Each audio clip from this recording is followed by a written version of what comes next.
Cuando tienes una diferencia con alguien, una diferencia importante en enfoques, en opiniones, en posturas, y eres lo suficientemente serio como para fundamentar y respaldar tus razones, el tiempo se encarga de todo lo demás. Con el paso del tiempo, cada quien va quedando en el lugar que merece de acuerdo a las posiciones que defiende. Hoy diversos medios de comunicación están publicando la noticia, así como lo oye, parece increíble, pero bueno, con un personaje como Daniel Noboa y con los asesores tan mediocres que tiene alrededor, que ya me los he ido pillando a cada uno de ellos, ¿qué más se puede esperar?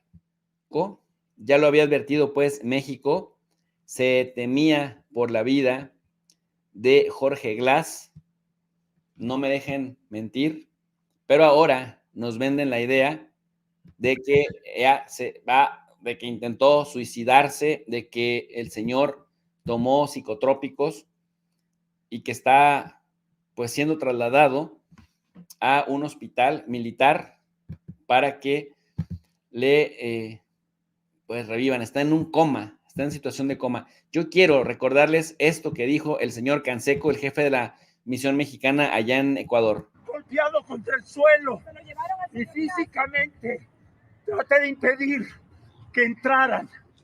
Como delincuentes allanaron la embajada de México en Ecuador. Esto no es posible, no puede ser, es una locura. ¿Se lo llevaron al señor Glass? Entiendo que sí, estoy muy preocupado porque pueden matarlo. No hay ningún fundamento para hacer esto.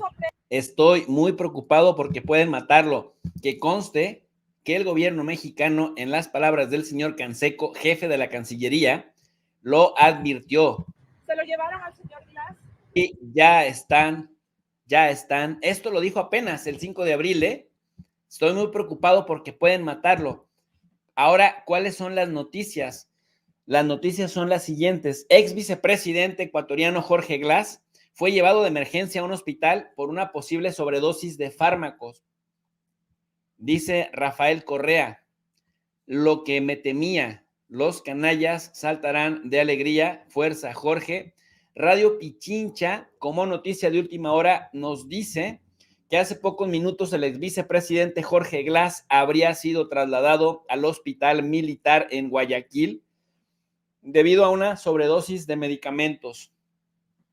Si hay aquí policías viéndome en este momento, si hay aquí militares, gente que se ha encargado de resguardar prisiones, lugares en donde hay prisioneros de alta peligrosidad, no me dejarán mentir. Ahí difícilmente entra algo que no esté alta y cuidadosamente supervisado. De tal suerte que Jorge Glass ha sido incomunicado, no le permitían ver ni a su familia, no le permitían ver ni a sus abogados, lo llevaron como si fueran ellos unos delincuentes, que de hecho lo son, porque secuestraron al señor Jorge Glass. Esta cápsula no puede ser, no, es increíble. Noticia de último momento. En Ecuador, el ex vicepresidente Jorge Glass fue trasladado a un hospital luego de ingerir medicamentos, según los medios de comunicación. Se presume el diagnóstico de coma profundo autoinducido provocado por el consumo de ansiolíticos, antidepresivos y sedantes.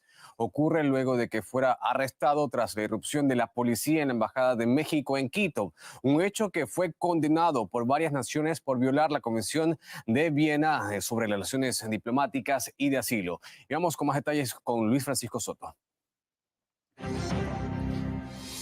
¿Qué tal, Luis? Cuéntanos qué se sabe hasta el momento de este reporte. Fernando, ¿qué tal? Vamos con actualizaciones. Medios locales en Ecuador reportan que el ex vicepresidente Jorge Glass fue trasladado de emergencia desde el centro penitenciario de La Roca hasta el hospital militar por una supuesta ingesta de medicamentos que le habrían llevado a un coma autoinducido. En este sentido, bueno, pues hay pendientes, ¿no?, respecto a lo que está aconteciendo en aquel país. Sin embargo, ya hay algunas posturas, entre ellas la del expresidente ecuatoriano Rafael Correa, quien, bueno, reaccionó a esta noticia en su cuenta de X, publicó Era lo que me temía, los canallas saltarán de alegría, acompañado también este mensaje que dio en su cuenta pública con un hashtag, los corruptos siempre fueron ellos, en medio de esta escalada polémica que está aconteciendo pues después de la irrupción en la embajada mexicana en Quito el pasado 5 de abril. En tanto en México, después de agradecer a los países que respaldaron al país ante este mismo asalto pues fraguado por elementos de seguridad y policiales en Quito, el presidente Andrés Manuel López Obrador calificó el proceder de autoridades ecuatorianas como una cosa verdaderamente autoritaria, pues consideró que violaron el derecho de asilo, un mandato de política exterior, así como la soberanía mexicana, acciones propias, según su punto de vista, de gobiernos débiles que no tienen respaldo popular. Escuchemos otros comentarios que dio el mandatario mexicano. Fue un acto autoritario, increíble.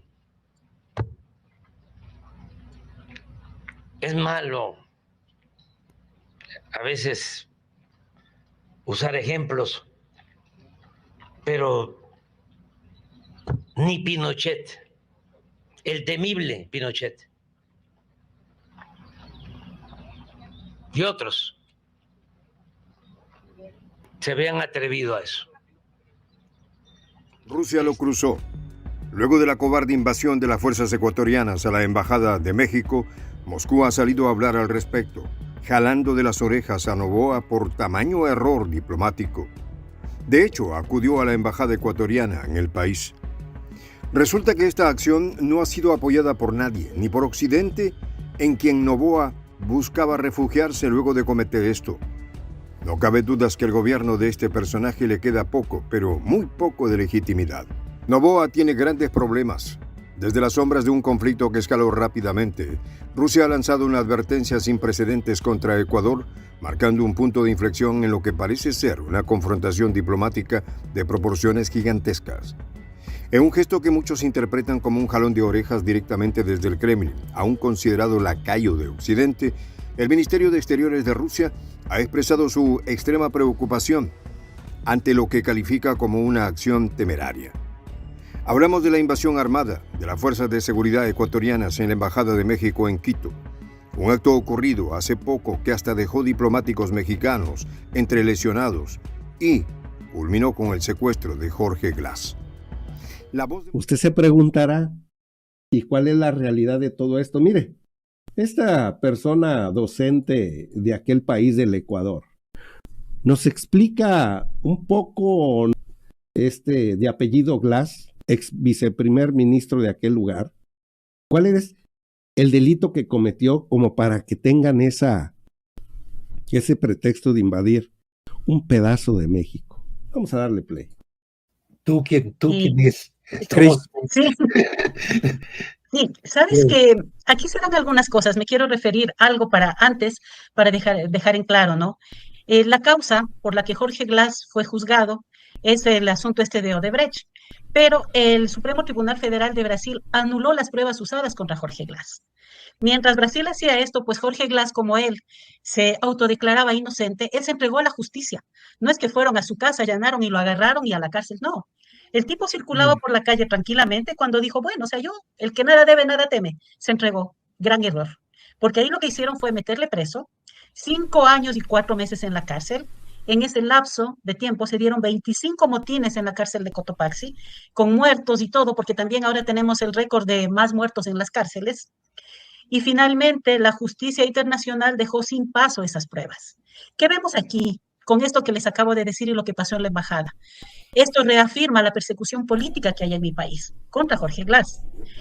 El presidente Rafael Correa también lo inmiscuyeron en un poco de cosas. ¿Y saben qué pasó? Que mientras querían embarrar a Correa, surgieron los INA Papers, surgieron también otras investigaciones que involucraban a la gente de la derecha.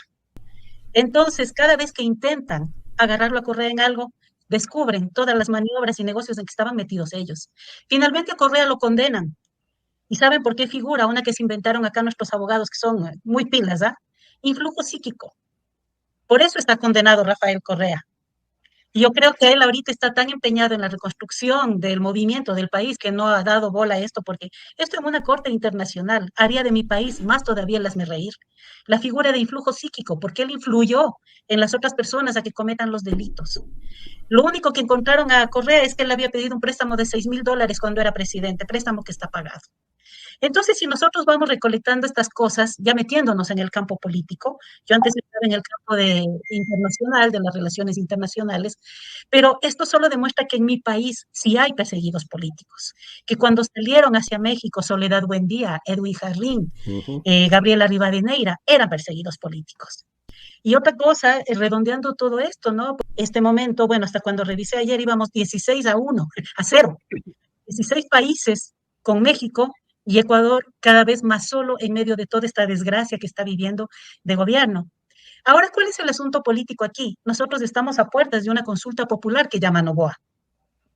Como su popularidad cada vez por las estupideces que hace va decayendo, porque también anduvo de visita en España, se las metió de borracho con la escolta que le puso el rey Felipe, y se puso desde el hotel que estaba llegado a botar billetes y a decir que él quiere irse de farra.